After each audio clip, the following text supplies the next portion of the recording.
This is Chicken Ball. Come at us, bro.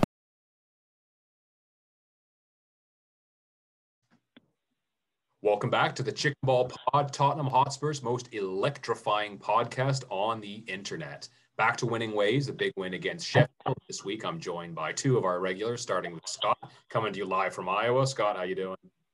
Good, man. Cannot complain. We back to winning ways, like you said, and exciting cup match on the horizon. So certainly a good time to be Tottenham. Absolutely. Ryan, Boston, Massachusetts. How are things in your neck of the woods? Great, man. Just like Scott was saying, great to be back winning terms. Hopefully we can keep this run of momentum going into this little stretch that we got going on. That's right. The end of the month of February. Well, it was a first win in, I believe, 7 Premier League games with a whole lot of draws in between there and our last victory. So, Ryan, I think maybe just jumping straight into the fact that maybe something that surprised all of us was a back three, right? With Joe Shuban coming in, Ben Davies coming in, Alderweireld hitting the bench, and then having 2 wing backs. So did that surprise you against a team like Sheffield, who's at the bottom of the table? It surprised me a bit. But, it makes all sense in the world, obviously. Seeing how Sheffield sets up with their 3 at the back and their overlapping left and right center backs and how much width they get. So it made sense from, that perspective. We'll probably talk about it a little bit. But, hopefully it's here to stay because I liked what I saw for the most part, throughout the 90 minutes. Now, for anybody who's not super technically astute, what are the pros and cons of a back three? I guess it depends, how you play it. So, basically, we use Bergwijn and Son as wingers in the 3-4-3. You can play multiple ways. You can play with 2 strikers up top and a number 10, which we can do. But I think some of the pros, just the way we played, was, obviously the width. And if you have the characteristics of those wing backs to get forward and, them, I obviously, taking their chances, executing the crosses, really pressing high up against their defense and their midfield. It allows a little bit of freedom, for somebody like Ndomballer, which obviously we saw. He was able to press a little bit higher and win the ball up higher up the pitch, and then obviously Højbjerg's doing his thing, breaking up play. But obviously we saw Ndomballer come deep to receive the ball as well from our back line. So, it definitely does have its pros, has a little bit of cons. You can get a little bit deep in the formation if you don't have the right personnel. But I think this match we have the perfect personnel for it. But obviously, we could use an upgrade or two if we're going to stick with this formation long term. Yeah, fair enough. And Scott, you're obviously the biggest Sissoko supporter out there. So Sissoko obviously was somebody that took a seat on the bench this week, with us only going with 2 central midfielders, having those 2 wing backs in defense. What were your thoughts? Again, do you echo what Ryan says? Do you think this worked for this matchup? Is this something you think would work against, maybe more aggressive teams? Yeah, I think it's going to be something that Jose's got in his locker. And I think he's going to look to set up a little bit differently, depending on who we're up against, and he'll certainly have that broken down. But I think the biggest thing for me, I'll say this, I know this, Sissoko thing's a bit of a joke, but I will address it, and at least say that he is the person that should be, I guess, sacrificed for us to adjust our tactics, I think. And for me, Sissoko needs to be the 5th string midfielder who's there for a very specific reason. If you have a depth chart, he's number 4 or 5, but there are going to be very specific moments where he's important. Now, all that being said, I'm happy to have him sacrificed if it's best for the team. And I think what I saw against Sheffield was just I think that back three really allowed us to press and play a pretty high line, actually, which we did, but still stay compact and just protected and shaped at the back, a little bit more, because I think it's going to allow, this is obvious, right? Ryan kind of already said it, but it's going to allow those wing backs to get forward while not breaking our shape down too much. And I think probably why we hadn't seen it much yet is I think Jose was still kind of figuring out his midfield. that's a big piece of everything that he does. I think he's really got to narrow down to a science based on the approach he's taking. We're going to see tweaks there, and again, Sissoko is going to be the biggest tweak. But anytime Jose wants us to have a high press and play a high line, I think we're going to play a back three, and as we saw, it's going to be effective. Yeah, I think that's pretty much bang on. And you saw us score 3 minutes into the match or 5 minutes into the match with with Aurier, and that's obviously not a position you expect him to be getting into. Coming to the close post and getting a hit in there. I mean, obviously showing that he does have a little bit of offensive acumen there. But again, we've seen this before. Spurs with a hot start. I think we attacked fairly well going into that match before getting that second goal. And just curious, what you thought about Kane. I mean, Kane's obviously. I actually thought he didn't actually have that good of a match outside the goal. I thought really before that goal, the ball kind of just bounced off him. And then obviously he had that amazing finish. That's something is, like him can do. But, any thoughts there? Yeah, man, I think it's kind of similar to what I've said about Son in the past. And I just think Kane and Son are actually going to be so much more effective against teams who are going to get forward and afford us a little bit more space.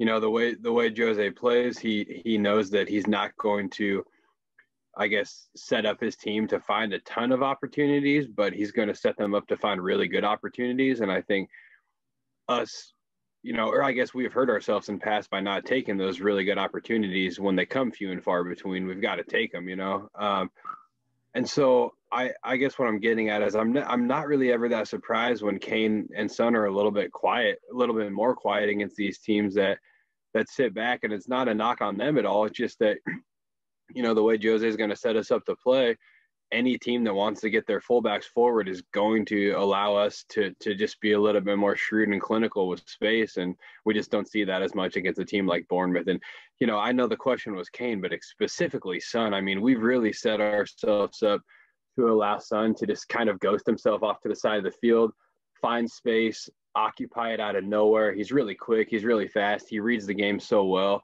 And most importantly, his midfielders know the runs he's going to make, And so, I again, all coming back to against these teams that don't have fullbacks that are going to press, Kane and Son are going to be a little more quiet. And again, not a knock on them, but just the way that we're set up.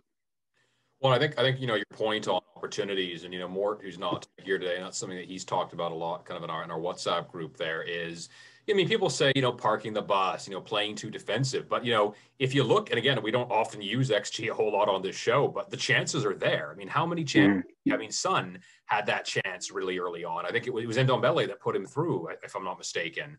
Bergwijn, a minute into the game, hit a great shot that had to be saved. So. I mean, the chances are there. Like, it's not as if, we're asking our players to outperform their XG, like genuinely speaking, like we're generating chances. So we may not possess the ball as much as maybe some of us would like, but it's not as if we're not getting, 4 or 5 golden chances every game. Yeah. I mean, you're exactly right. I think, the more you think about it, it's probably not even that we get less chances against these teams at all. I don't know if there's a reason we're a little less clinical, but maybe the question here is like, why are we less clinical against these teams that are a little bit lower down on the table? I think when you look at the City game, we had to have outperformed our XG when we beat them 2-0, right? Man United had to have outperformed our XG. The list goes on in those marquee matchups, and we haven't taken our chances. And I think, not to completely flip the conversation, but I think a lot of the convo on Twitter right now, on the interwebs or whatever, is just around the fact that, we need to upgrade our center backs, and we've got to stop sitting back and allowing the game to come to us. And, I'm just kind of at a point now where I'm really growing tired of that, and not to pick on like your boy Sanchez, because I do think there's a valid conversation there as to whether or not he's up to the task. But when I'm looking at Dyer, when I'm looking at Toby, I'm just not seeing the things that people are griping about as far as the need for better center backs or the need to stop sitting back. It's pretty obvious to me that we've just got to take our chances better. And in any game we have dropped points if we've missed some sitters. Like, I can't think of a single game we've dropped points where we didn't miss a blatant sitter. And that's really our biggest issue right now. Yeah, absolutely. No, I think you hit the nail on the head. I remember back to that Liverpool game that we lost 2-1. And, one of my buddies who's a diehard Liverpool fan hated the way we played against them. But I said to him, like, you know why you hate it? Because it worked.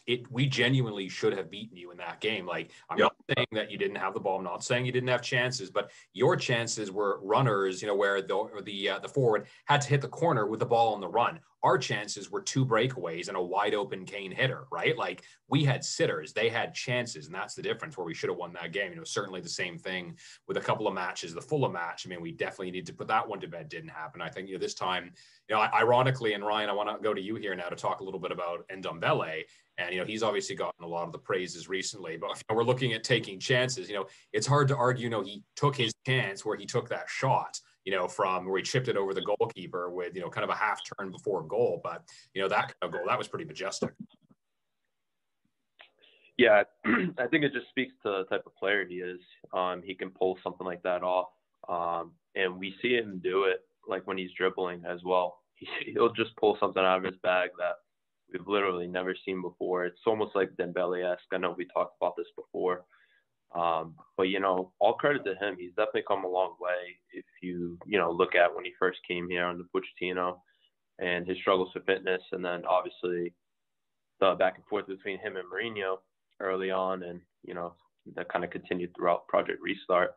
You have to give him a lot of credit the way he's come in. And, I think most of us here, at least in our group chat, were very critical of him. And rightfully so. I think everybody was, for the most part. He definitely got his act together, and, he's just balling out now. So it's great to see. I'm going to nitpick here, but it was just frustrating that, we concede and then we go right back on the attack after that a couple minutes later, and Ndomballer finishes that chance. It's just very frustrating that, we do kind of just cruise through some of these matches, and it takes a goal for us to wake up. It was great that we got the third to put it to bed, but it's kind of like it's frustrating. I mean, we go up 1-0. We've seen it over and over, and we draw. I mean, that game could have easily been 1-0 as well, and Sheffield could have came down and drew the game, and sat back, and God knows what happens there when it's 1-1. So it's a little frustrating that we do have to wake up after conceding, but I'm happy we got that third for sure. And like you said, Ndomballer finish is just ridiculous.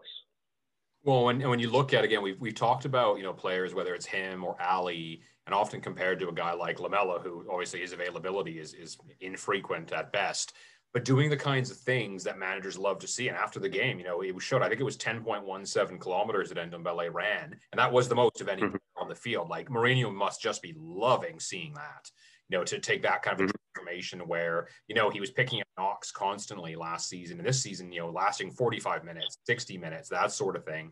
Now starting to regularly play 90 minutes, and not only playing 90 minutes, but running hard. And so question on Ndomballer, because we've seen him play, really 2 positions now. One, the deeper lying role that he was in this week as a pure central midfielder. The other was more in that number 10. And we know, compared to, say, Moussa Dembélé, he is more offensively gifted. He has more of a shot on him. He has an eye for that pass in the final third. Where is his ideal position to you, or where is he best situated on the team? It's a good question. I did like him a lot in that he was kind of playing like a number 8.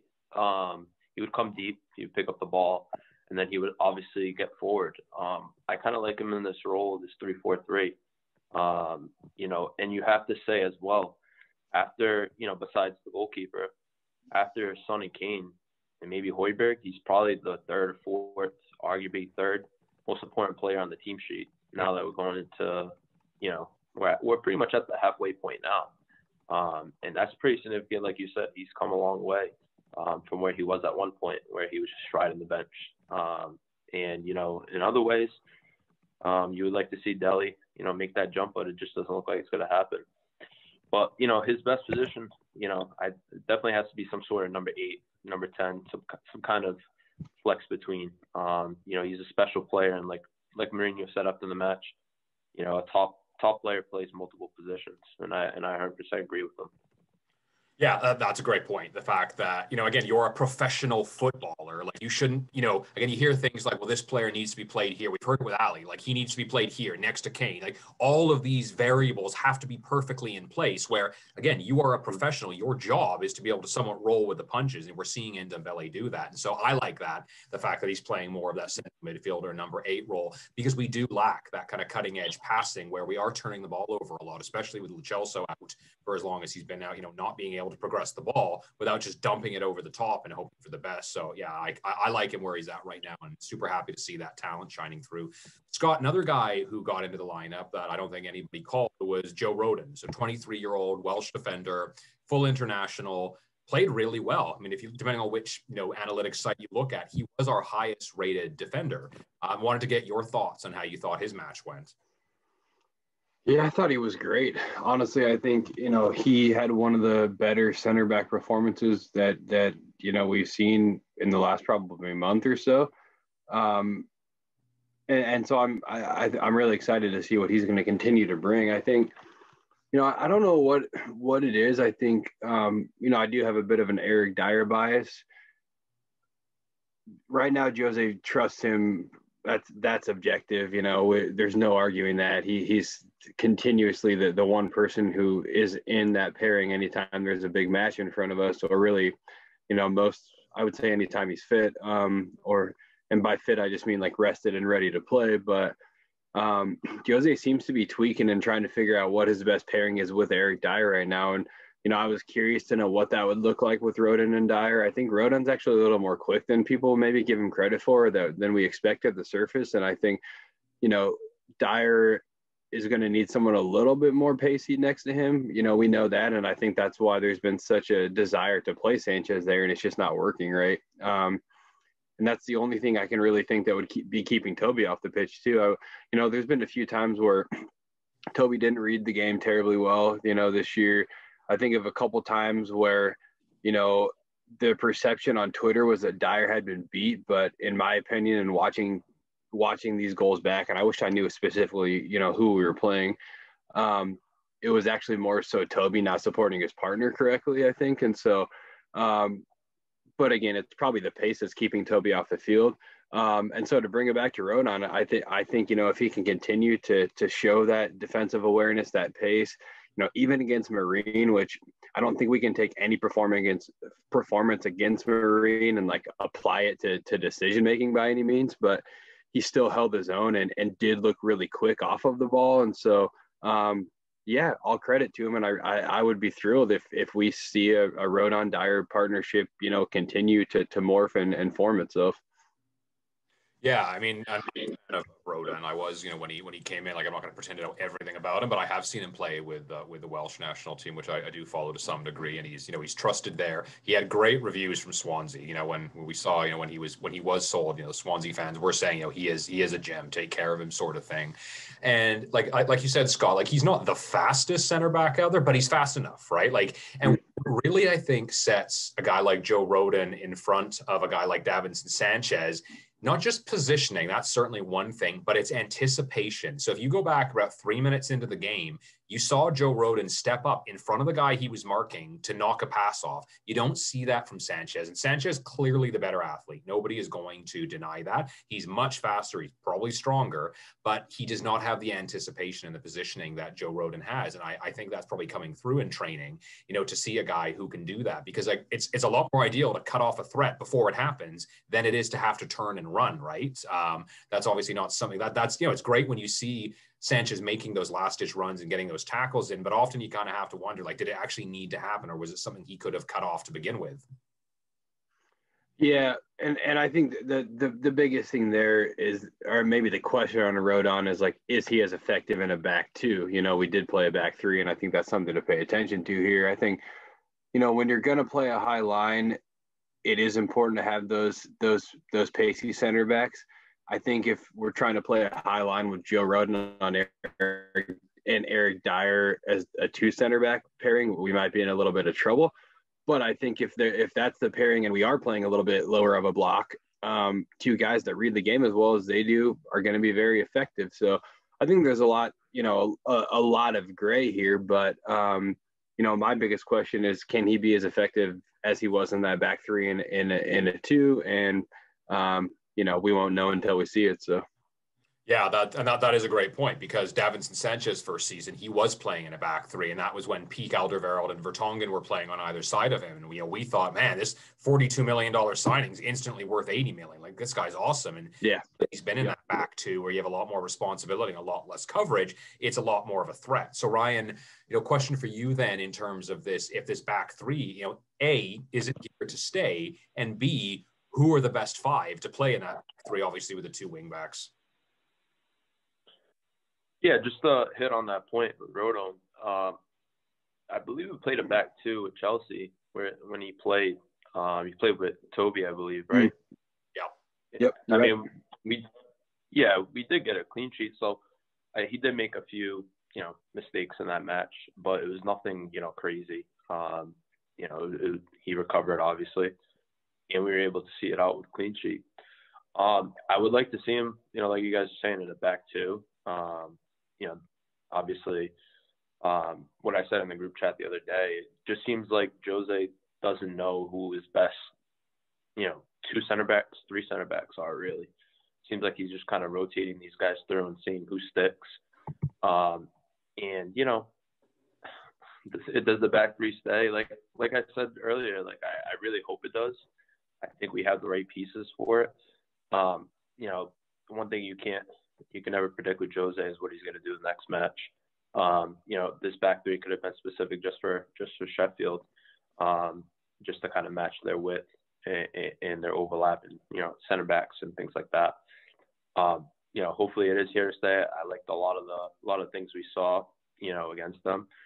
And I guess time will tell. I won't be surprised if he goes back to it again this year at all. Personally, what I'd like to see, and I've mentioned this as well, when we are going to have those fullbacks, Reguilon in particular, because not only does he bomb forward, he has phenomenal delivery. Serge Aurier, less good delivery and sometimes kind of abysmal depending on the day, but he does get forward well. He does put in goals. He does put in assists. What I really like to see, though, from the central midfield, and I think it's maybe something that we're missing, is somebody who can spray those passes out wide to hit those fullbacks in transition. Like, you see Liverpool do it all the time. Like, you see the fullbacks hitting passes back and forth to one another, right? Like, I'm not saying it's the easiest thing to do, but I think it's something that we lack often when we've got other wingsters, Sissoko in there. The only guy I think who ever actually does it is Kane. Kane looks up and he hits those passes. They're sideways, but they're 40 yards sideways, right? And that shifts all of the other team to the other side of the field. So I think that's something that, we could certainly improve on. Yeah, and it definitely looks like something we're looking for. Whether it's in this transfer market or in the summer, there's constant links to Sabitzer over at Leipzig, and then obviously the Eriksson links are resurfacing. So it definitely looks like we're looking for that person who can kind of distribute long distances, 30, 40 yards, and find that key pass as well. So like you said, I think Kane's been ever since Eriksson's left. He's kind of been playing that role a little bit more, where he's coming deep and linking up play and obviously quick switches and making runs in behind the defense. It's an obvious need for us, that playmaker, to kind of lift that burden off Kane, and let him do what he does great, what he does, what he does. But we definitely do need to find that role, and that person, whether it's in central midfield or in that 10 role that Ndomballer has played at times this year. Yeah, and just before we do go on to the transfer, one guy who didn't get much of a mention, Scott, was Ben Davies coming in to that back three as well. So that is a position that he plays effectively for Wales. He plays the left side of a back three. I mean, I thought he looked fine. Ben Davies isn't a guy that you really want to have to rely on, particularly I think when he's having to play fullback. But I like him fine when he's playing center back in that back three. Again, you ideally need a left footer to play on the left side of a back three. Yeah, he looked good, man. I mean, I do think there's an argument to be made that the goal was partially on him or maybe mostly on him, I think. And that's a whole nother conversation. But I think overall he looked really good. And I think anytime you're going to have someone who's, I haven't met the guy. I was going to say never met the guy. I have met the guy, but don't know him well enough to know, what his intelligence level really is, but you hear that he's a very, very smart footballer, and when you watch him play, he reads the game like he's very intelligent. And anytime you bring in a guy who reads the game that well into a back three, it's going to be a very positive thing. So I think, some of what we saw is, even though Dyer, Rodon, and Ben Davies are, arguably average center backs, they all read the game very, very well and are intelligent. And I think that's why they were, as effective as they were. Yeah, I agree. I think it suited him well. So now looking at the transfer window's been open now for a couple of weeks and will end again in a couple of weeks. And obviously there's all sorts of noise that comes out from pundits and podcasts and all that sort of thing. But I think maybe the two worth focusing on, the ones that seem the most realistic. So firstly, Christian Eriksen struggled since he left Spurs, was struggling for a while before he left Spurs. And the rumors are that, Milan are happy to send him back on loan, would want a loan fee or something like that. So for me, I'm hesitant in the fact that, like, I kind of feel like the game where his best is past him. I'm surprised because he's not that kind of player who's always relied on pace, right? Like when that's gone, his game's gone. So it was always surprising to me the way that his game dropped off. But what are your thoughts on a potential Eriksen return? Are you of the mind that, like, if the price works, why not? It's an area of need, or are you afraid of, breaking up what we've got now? Yeah, I mean, I'll hop in real quick and kick it over to Ryan after I do, but I think I'll take him back in a heartbeat. And it's, for me, it's simply for two reasons. We need what he can provide, and we're not going to be able to get that in this window, I don't think. So I think down the line, he's going to come in handy, whether it's in the FA Cup, whether it's in the knockouts of Europa, coming on in the 70th minute against a team we're just having trouble breaking down in the Premier League. I think there is a spot for Eriksen, and I think if he's coming back now, he has to be at a point where he's going to be willing to swallow his pride and say, like, hey, look, I maybe made a mistake and it didn't work out for me. Like, let me come back and just do what I can do to help the team. I'm just happy to have an opportunity to get minutes and be back somewhere I'm comfortable. What can I do to help the squad? If he's coming back expecting to just be put into 11s every week, I don't want him, but if he's willing to come back, do what we need him to do, and be a part of the squad, then I think it's silly not to take him, just because he ticks so many boxes as to what we're looking for right now. Especially, I think you make a great point that we're missing that midfielder who can play the ball more than 10 feet, frankly, and Tanguy does it, but it's so goal focused. Tanguy doesn't seem to even be, and this is a good thing, I'm not even knocking him, but he doesn't seem to be interested in anything other than like taking the ball straight at goal, which is everything I want in him, but we need somebody like Eriksen. So if he's willing to come back on a loan, I honestly don't know why we wouldn't take him at this point. And then in the summer, we look to maybe bring in somebody who can be more a part of that integral 11, but he's available now. So. Yeah, I think that's a really good way of looking at it. In terms of what his expectations are and the team's expectations. But certainly, when we watch peak Spurs, we had a player like Ndombele, not exactly the same, close enough for a point of comparison, and Christian Eriksen, right? So you'd have that guy who could break the lines with his dribbling in Dembele, and we have that right now with Ndombele. What we don't have now is that guy that can take a look up and hit that ball, over the top. Like you said, Scott, Ndombele, he's a flair player and he's direct, and he often hits one-touch passes, and he tries to drive the ball forward, and that obviously has its purpose. But what's wrong with having both, right? Like, it'd be obviously ideal. We could do both and have both those guys available to do that. And Ryan, so I want to kick it over to you on the same topic about Christian Eriksen. And we've just got Shuban joining as well. Welcome, Shuban. We're just talking about the transfer window, talking a little bit about bringing back Christian Eriksen. Scott was just talking about how, if the price is right, depending on what his expectations are, it'd be great to have him back. And I was just about to kick it over to Ryan to ask, the same question. We're probably not getting Marcel Sabitzer in this window, if at all, at any point. So again, same to you, Ryan. What are your expectations? Would you take Christian Eriksen back? I would take Eriksen back. I think, those, last 6 to 8 months that he was here, I think his head was turned a bit. I think he definitely wanted to move. I think he was disappointed when he didn't get the move over the summer after the Champions League final. And, one thing you can kind of correlate, I guess, is a player's happiness or, to the performance. Obviously, Eriksson wasn't happy being at Spurs, beyond the summer. You could just tell, the body language, even though people, love to point that this is just, regular Christian Eriksen. To me, it did not look like regular Christian Eriksen. And it's been a weird, year for him since he's gone off to Inter. Conte's system is definitely very complex, and it takes time to learn. And he's kind of been made a scapegoat by Conte multiple times when Inter has failed. And he's somehow the scapegoat in it all. And, it's been a little unfortunate for him. I think it's one of those situations where the grass isn't always greener on the other side. And he's realized that. And, obviously he wants to move from all reports. And again, I would definitely take him back. We just don't have somebody of this quality. If he wants to truly be at Tottenham, I'm all for it, 100%. So it's one of those things. Go ahead, Ryan. No, it's just one of those things where I feel like one has to go out for him to come in. So right now, all the links are for Delhi, to move on. Mm-hmm. If we can squeeze a loan fee out of PSG for it, we'll probably apply it towards the loan fee for Eriksson at Inter Milan. Yeah. They seem to want or demand a loan fee for him. So I think, it's going to have to be one out and one in. Well, Ryan, one thing you talked about, the correlation between a player's happiness and, job satisfaction, right? Like, you look at any person, if you're unhappy with, your living arrangements, your home life sort of thing, you're probably not going to perform. Add to that, Christian Eriksen has had a major receding hairline now for the past couple of years.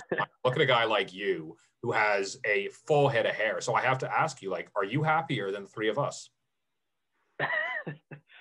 For sure. Absolutely. You won't see me pod hopping. No, I mean you got the line and everything, and you're even showing it off down under your chin. Dude, I want to know how much more time in a week you spend because you have that head of hair, preparing it compared to me, man. All right, that's what I want to get down to. Not to mention the cost of electricity to use that blow dryer. No blow dry. I put a little. So Shuban, the concept was Eriksson in, Dele out. So I want to move to you now to talk about Dele Alli. It really feels like the writing is on the wall here when dude can't even make the match day squads. Especially after we've seen players not taking their chances, struggling to score goals. And Ali hasn't really done anything unless you look at an FC match where he was involved in the goals. But is he done? Like, just literally, is he done with Spurs at least for the rest of this season? And B, what are your thoughts about the potential of losing him to a team like PSG, or I guess basically any team?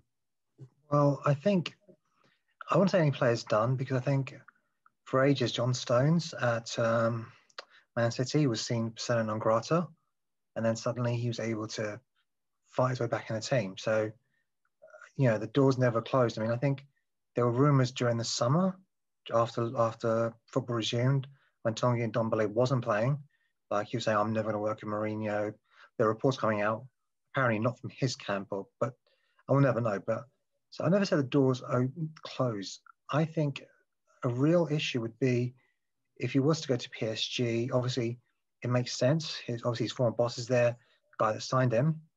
And so if you're signed again, I think as we've seen with, forgot the name of the Villa manager, but with Ollie Watkins, he signed him twice.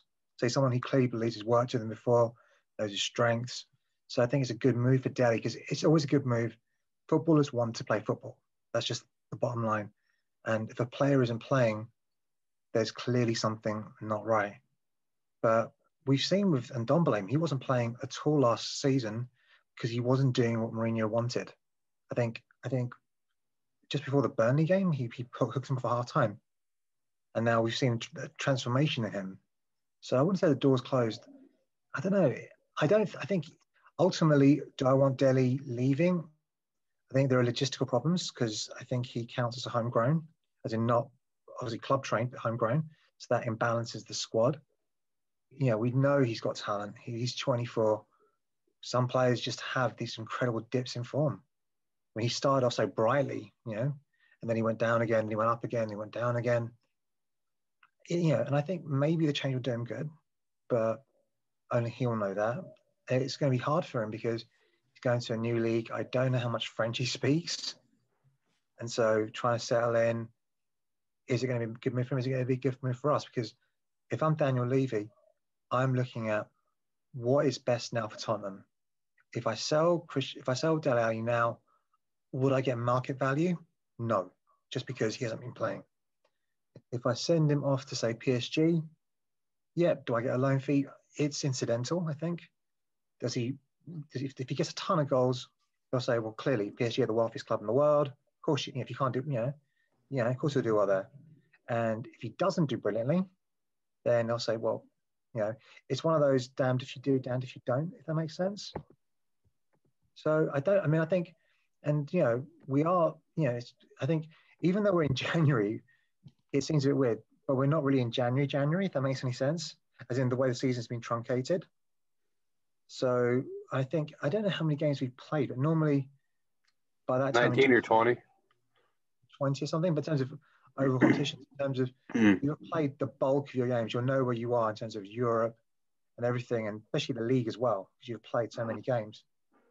So I do think it's a tough call, but ultimately, it's if Jedson Fernandez is getting in ahead of Dele Alli, especially, I think, how many is it on the bench? Is it 9 on the bench or something you're allowed, or something, some stupid amount?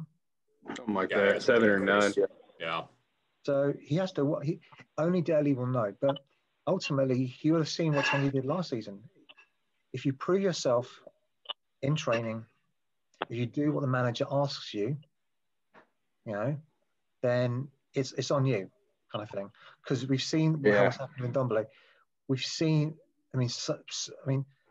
Sonny was great last season. He was great the season before, but this season he's gone on to whole new levels. Serge Aurier, surprisingly, apart from that brain fly against Leicester, has done brilliantly. And by the way, Ryan, that hair is just amazing. I forgot how good that hair is. The hair of yours looks, man. So yeah, I can't compete with Ryan's hair. I'm sorry, but yeah, it's just, and that's what I'm saying. You can, but like I said, I think that's the thing we have to look out for. If you're Dele Alli, the Euros, it'll be interesting if if the Euros happen or they don't happen, he'll have that in his mind. Because he'll have seen, I think Maddison scored tonight. I think Maddison scored 1 or 2 tonight. He'll seen Grealish, so 2 of his rivals are literally running, well, not Maddison as much, but definitely Grealish is. And he's going to look at that and think, well, I have to even be playing. Not just playing well, I have to be playing and playing well. So it's going to be a tough one. I mean, I don't want to be in his position, which is so strange. I mean, like, cast your mind back, 3 years ago, he was into him and Ericsson, Besk, an integral bar. That's for that the foreign musketeers. So I don't know. I really don't. Well, the reason I'm interested in your opinion in particular is not only are you obviously following him from Spurs' perspective, but the England team as well, right? Certainly, like you said, going back 3 years ago or even more, he looked like a generational talent. Like he looked like the best player of his generation for sure. And now you're watching, those couple of players, if not more. I'm sure there's more that we could come up with that have surpassed him purely because, they're playing, right? And he's not playing. And it's so bizarre with a guy like Dele Alli because he's young. And I hate to think that injuries have generally taken away his career, with hamstring pulls and that sort of thing, because his worst injury, if I'm not mistaken, was a knee injury that he required surgery for. But that was before he even played for Spurs. So it's not like, that injuries really seem to have derailed him. So with him, it's just so difficult to pinpoint. And Shuban, you mentioned, just not doing the things that Mourinho wants him to do. And it's bizarre because, he's not, with Gareth Bale, for example, Gareth Bale's an attacker, he's not going to track back a lot, right? So that's not surprising. But with Dele, he used to cover more ground than anybody else on the pitch. And just before you jumped on, we were talking about Ndomballer being that guy last game, covering more than 10 kilometers, which was the highest. And so that used to be Dele Alli. Like on this show, we used to say he covered every blade of grass. And that does Ericsson as well. Ericsson did that as well. Yeah. And so actually that's maybe the question I want to ask you is, did these guys get overplayed? Is it as simple as that? Like, is that why they've had these massive dips in form? Because neither of them rely on being speed demons or pace, merchants or anything like that, right? Like, it's not like Michael Owen that when he lost his step, or Fernando Torres that the career kind of went sideways. Like, these guys, they're athletic, but it's not their sheer athleticism that really sets them ahead. It's, you know, the mind and it's, you know, their touch and that sort of thing. It's like, what is it with him? Well, I don't think it's just him. And I mean, if you look at Jesse Lingard, I think he signed a new contract that year when he went to England, you know, for the World Cup, and he was, you know, I think he was Jose's golden boy for a bit, you know, before Jose got fired and then things changed. I think one of the things we've noticed is that the number 10 position, I remember asking you guys this before, but the number 10 position, it's changed a little bit what is required from it. We are starting seeing it being devolved. So you have strikers just pulling back, like you know, Kane is. He's doing that sharing and kind of withdrawing back. So I think it's a combination of football evolving. So we are seeing not the phasing out of the number 10, because obviously you've got guys like De Bruyne who are just brilliant. Do you know what I mean? And there's always going to be, hopefully, always be a place for those kind of players. But the way football has changed, you have to evolve with it, if that makes any sense. Otherwise, your positioning becomes redundant. If that does that make sense? Like, I remember like years ago, someone like Ginola, for example, would he get into our side now? No, because as talented as he was, he wouldn't track back. He would hug the touchline because his position is now evolved. Maybe become left wing forward or whatever. But you know what I'm saying? So I think Delhi's kind of got caught up in the shift of football's evolution, which hasn't helped him. People say second half the ball. Maybe I know he did. I know he's changed. I think his brother-in-law, his adopted brother or something, is now his agent. I don't know how true that is. So maybe sometimes having the right person in your ear, the right. I don't know if you haven't seen Sensational, have you? You guys haven't seen that yet, have you?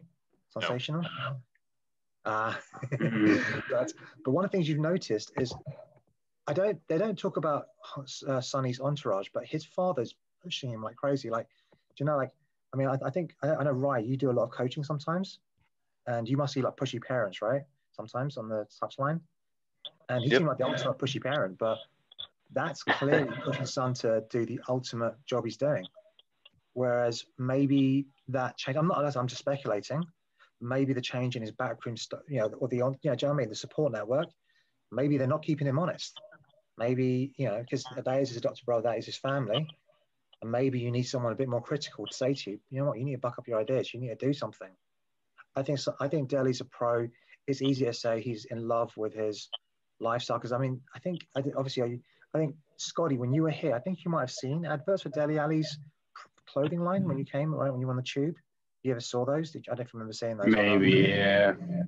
So maybe they said like, yeah, it's an easy thing to do. But then Marcus Rashford's doing like fighting food poverty for a thing, for kids, and that's not affecting his game. So I don't like to buy into that. I just think it's such a delicate eco balance, kind of like Ryan's incredible hair. If you do one hair out of place, the whole thing just falls apart. All of it. And I'm sorry, but let's just gaze at Ryan's hair. By the way, happy birthday to your little girl, by the way. Was it? Appreciate it. Well, and Shuban, if I could jump in there. So Ryan is infrequent on this podcast, and for the reason that you've just cited, if the hair is not ready to go, his power is gone. I will say on Delhi too, really quick. I think, kind of speculating here, but I think he played well against Marine, well-ish, right? Because that wasn't even necessarily a football team, but came out and didn't get on the bench the next match, and then he posted that Instagram photo of him like moping or whatever on the couch. I don't know if you saw that. Yeah, I saw it. And I remember when I saw that post, I immediately thought like, that is going to bury you with Jose. Like, if you have a problem and you don't walk into his office and you go to social media to post some shit like that, like, you're fucking done. And so I think that was Dele literally just like breaking the chain and saying, this, I know I'm done. I've decided I'm done.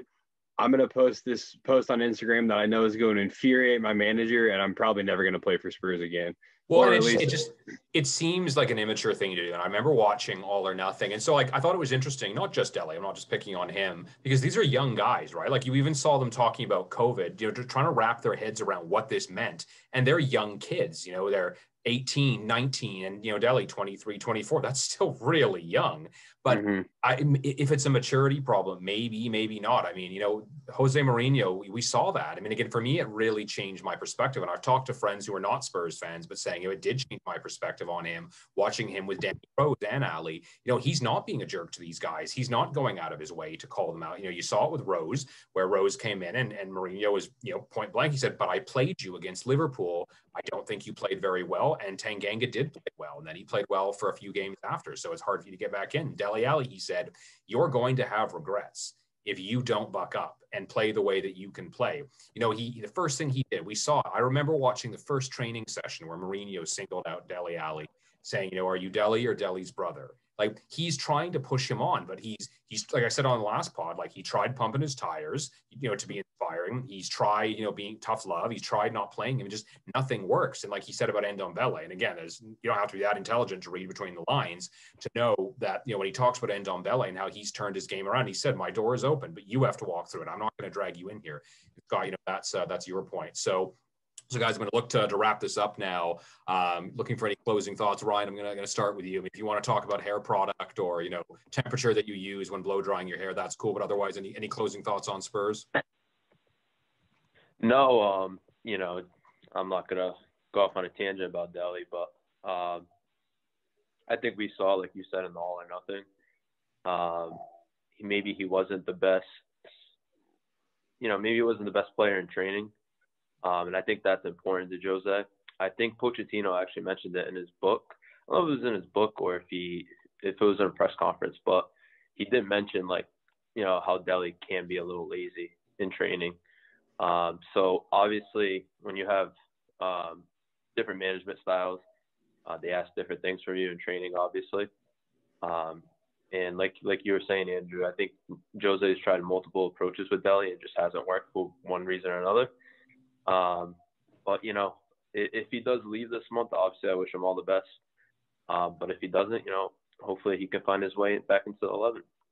Yeah, no, that's the thing. And like, the players have to want it. You look at Harry Kane. Harry Kane was not destined for greatness. He became great because he wanted to become great, right? Like, you can see the body shape and all that kind of stuff. And I think it was in Pochettino's book, or maybe not, maybe it was outside of that. But the nutritionist said when his game went to the next level, it's when he got serious about his nutrition. And, you know, he transformed his body because he took it seriously. And, you know, you don't see him hawking clothing out at nightclubs and that sort of stuff. So it is what it is. Shuban, looking to any closing thoughts from you? Well, one thing that does remind me talking about videos, I think Harry Kane talked about, like, who's one of the first people in training, and he said it was me or Toby Alderweireld. And I do remember, maybe it's just he was being just joking or something, but he said, like, Dele Alli would come late a few times. I think sometimes, I remember if you have, like, incredible ability, which Dele Alli clearly has, sometimes that work, I'm sure he's extremely hard worker. Apparently he does the GACON test, and he would kill at that. But there's an endurance test he does, and he would kill at that. So he's been gifted with incredible technique, incredible athleticism, and, you know, and he's got a good footballing brain. But it's just that, you know, that bit extra that you have to do to put yourself in the mark. I mean, so for example, Ryan will know this. One of the best players I ever saw from the Portugal national team was Paulo Sousa. And even I think he was 32, playing for Dortmund or something. He was a lot older, but he was one of the fittest guys there. He had technique. He didn't have to do the running, but he was sort of, I can't remember, Ryan, would you know this better? He was playing for a German side at the time. He went from Juventus to a German team, and he was just playing at an incredible level. And he had incredible ability. He had nothing to prove to no one. But there's something in, like, the top players that can take them, I mean, any level. So whether it's your ice hockey or Scots basketball, you know, or, you know, there's that X factor that even the most talented, physically gifted players have, that take them from good to just incredible levels. Yeah. Not everyone has that, and sometimes that's not a bad thing. I mean, I don't have that desire. I don't want to be the best at what I do. I don't want to be, you know, I'll do it, but I'm doing enough to get by, and that's great for me. Yeah, honestly, that's a really great point, is that, you know, most of us don't want to be the absolute best, and it's why we're not the absolute best. And everybody has different talents that carry them through, you know, whatever that might be. And, you know, one thing that actually kind of changed my mind on Ronaldo, where I actually really started to like him more as a player and a person, was reading an article, and I don't remember who it was now. So it was a new player for Real Madrid who had just signed. He was young. He showed up, I believe it was 2 hours before training, and he said, Cristiano has already been here for 2 hours. Like he was already there doing whatever it is, practicing free kicks, whatever it was to hone his game. And there's a reason why, as he, moves through, the gears at the age of, whatever he is now, 36, why he's the leading scorer, at least last season, in the Italian league. Like, it's phenomenal. And again, yes, he is, immensely talented, but he also is just an incredible workaholic. So yeah, I think that's a great point to end on there, Shuban. But Scott, I want to give, the final word to you here. Just any last points, to pivot, we have a game obviously against Icombe coming up next week in the FA Cup next Wednesday, the big match against Liverpool, which I'm sure we'll preview next week. But any closing thoughts from you? Come on, you Spurs, 2021 Premier League champs. Let's go. Right on. Well, guys, we talk about sponsorship every week. Ryan, if there are any hair products that you recommend that we can maybe do, get a collaboration with here, transplants. I hear Turkey actually is the place to go if you want hair plugs. So look into that. Again, you don't need that. You're not going to look into that. There's not going to be any hair plug searches on your search engines. But yeah, otherwise, guys, I got nothing else to say. Back to winning ways. Thank you all for joining. This has been I'm Andrew. This has been Chicken Ball Pod, the most electrifying